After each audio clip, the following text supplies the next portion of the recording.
Hi, my name is Don Nori Sr. The issues that we're facing in the world today are issues that are being argued in Christian circles all the time. What kind of involvement should we have? Should we sit back and watch?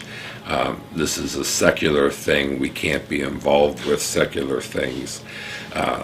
There's just a lot of confusion. I want to take a few minutes to try to help unravel some of these issues and try to clarify some issues for you. And I'm going to use some notes here to help make sure that I get things correct here.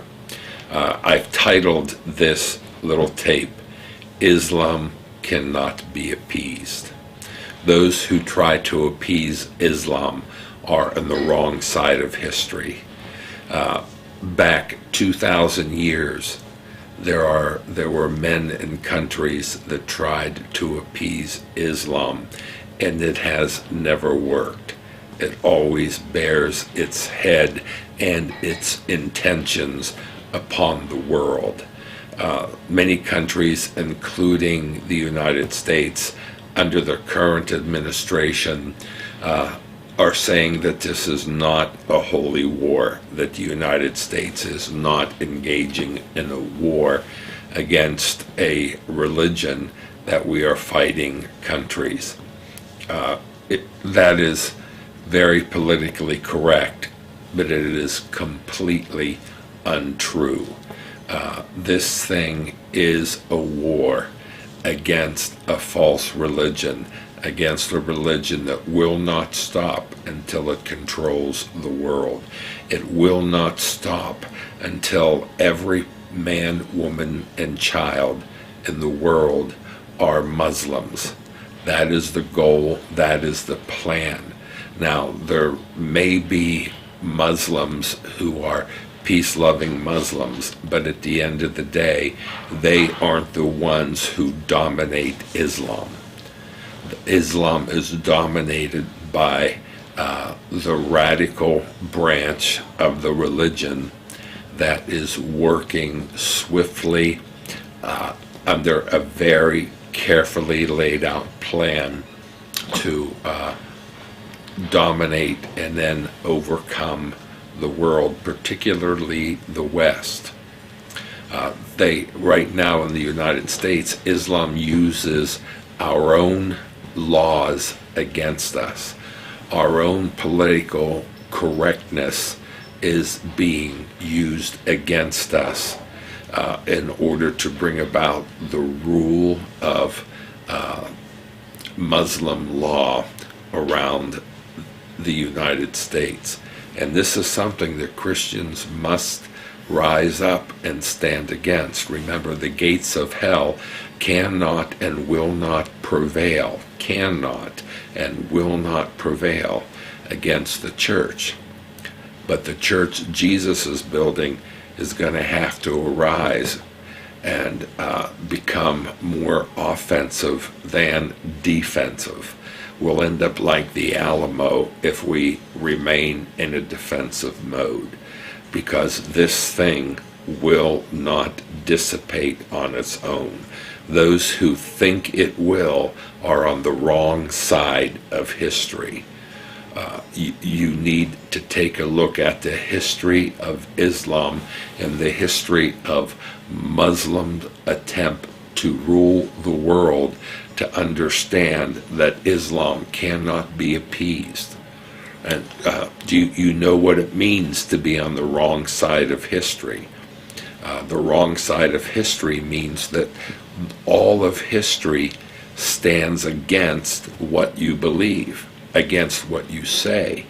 That the wrong side of history means that your position has been unsuccessful throughout history.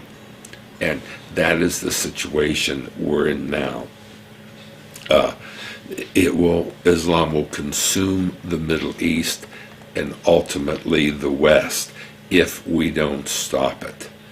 They use our own political correctness against us on one hand, and then they have the stranglehold on oil in the other hand. And now more than ever, we must stand united, and we must make the statement that we will not allow Islam to prevail. God will take care of the gospel. He will raise up kingdom people in order to stand against this flood of Islam. The current movement towards the kingdom of God is a very important movement, but we must let the kingdom of God take shape the way the scriptures say it should be taken shape.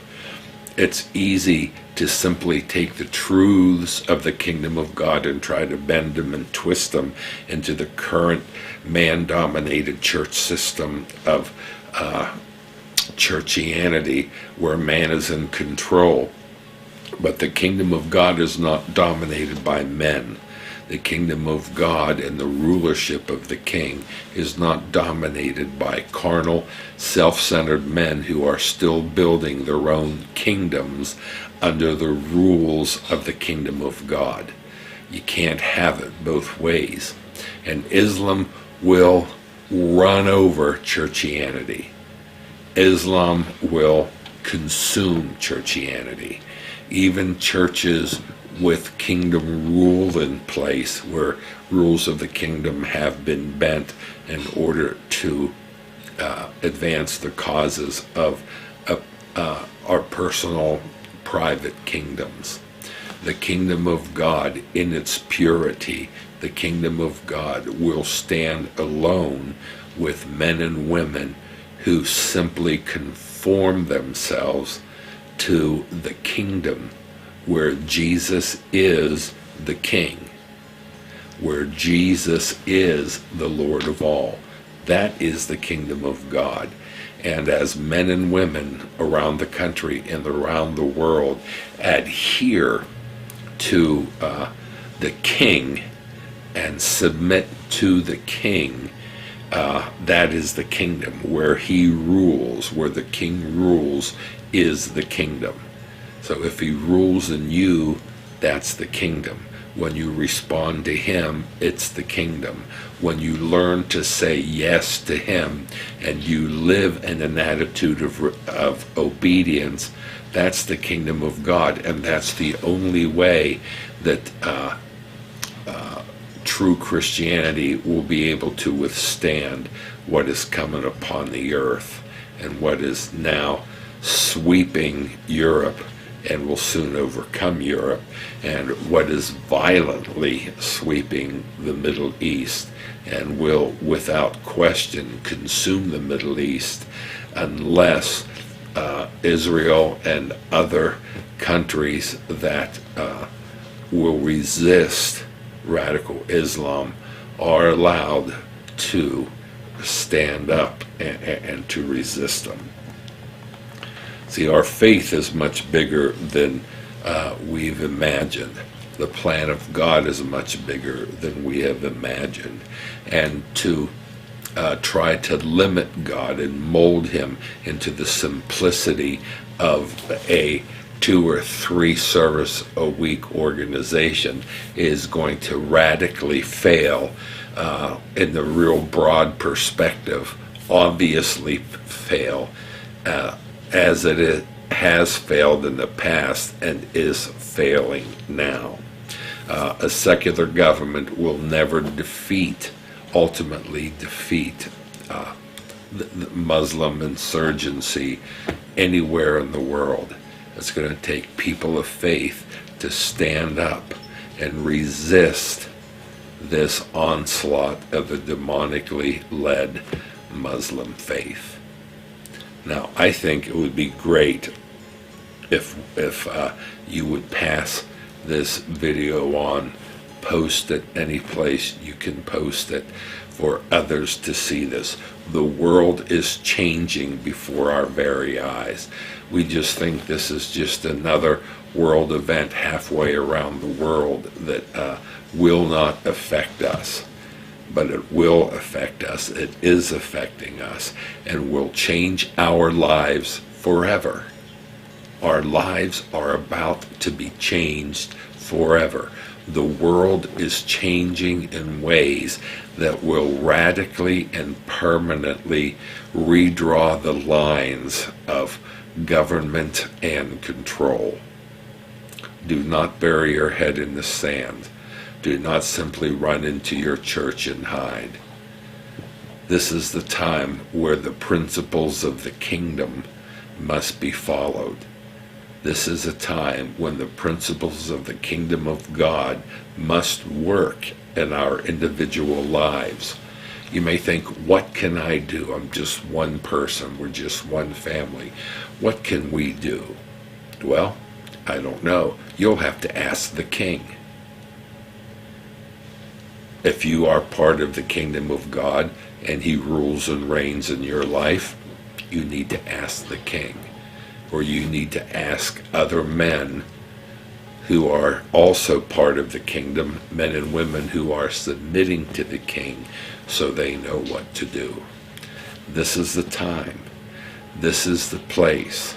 This is the year when we must begin to hear the voice of the Lord and respond to the king. God bless you.